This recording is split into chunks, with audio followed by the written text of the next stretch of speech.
For 60 years, Japan was a broken nation, a land with two sons. Two emperors, one in the north, one in the south, each claiming to be the rightful heir to the Chrysanthemum Throne.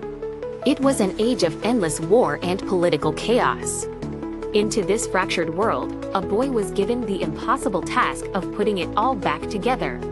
He was only 10 years old when he was named Shogun, the military dictator of Japan. His name was Ashikaga Yoshimitsu. And he wouldn't just unite the nation, he would try to remake it in his own image.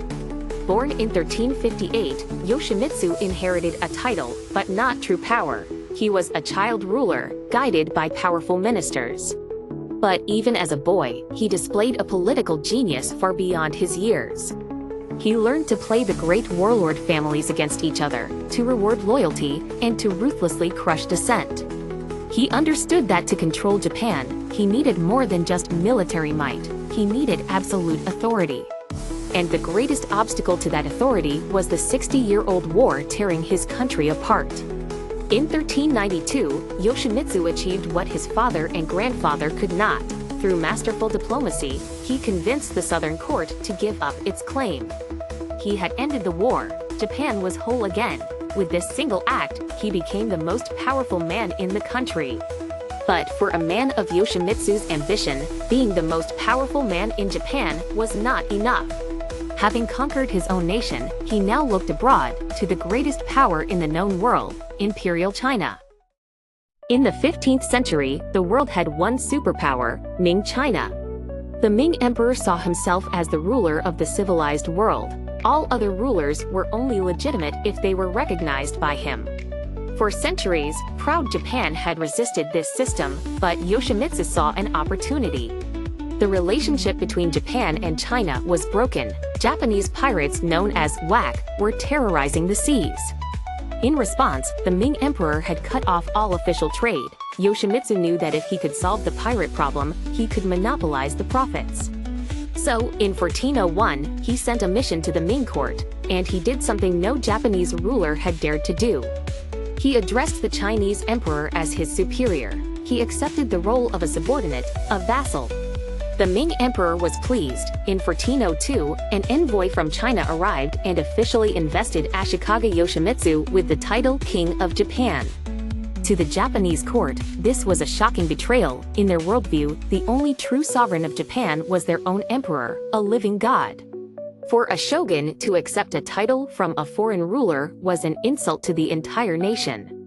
Why did he do it? The economic benefits were enormous. Politically, it gave him a new, unchallengeable source of authority. But was there a third, more sinister motive?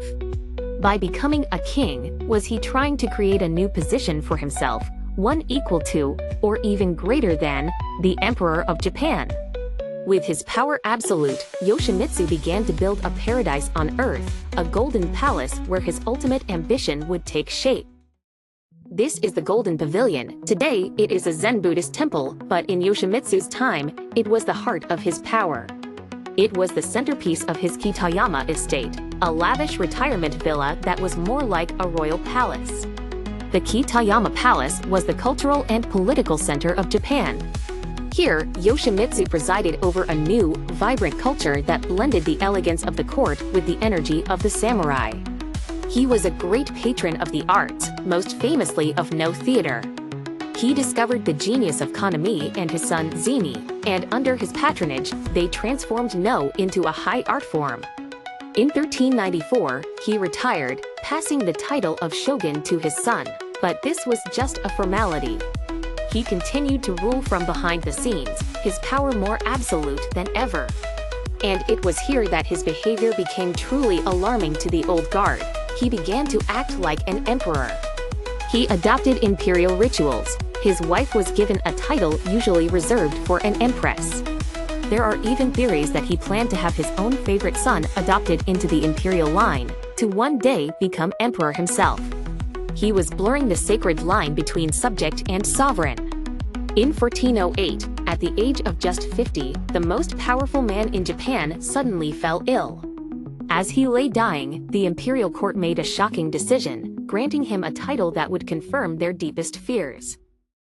The offer was unprecedented. The court wanted to posthumously name him a retired emperor. It was the ultimate honor, a recognition that his power had been equal to that of a sovereign. But Yoshimitsu never got to make the choice. He died before the offer could be formally made. And in a final, shocking twist, his son and successor, Yoshimoki, flatly refused the title on his father's behalf. Yoshimoki had long resented his father's pro-China policies. By refusing the title, he was rejecting his father's entire political project.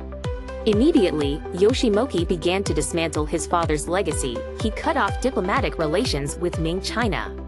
The title King of Japan was abandoned forever. The dream of a new dynasty died with Yoshimitsu. So, how should history remember him? Was he a traitor who sold out his country's honor for personal gain? Or was he a visionary, a modernizer who tried to build something stronger in its place? The truth is, we will never know his true intentions. In the end, Yoshimitsu's legacy is as glittering and enigmatic as the Golden Pavilion he left behind. He was the great unifier, the great patron, and the great enigma. His ultimate ambition remains a secret, buried with him, leaving us with only the golden reflection of a man who dared to reach for the sun.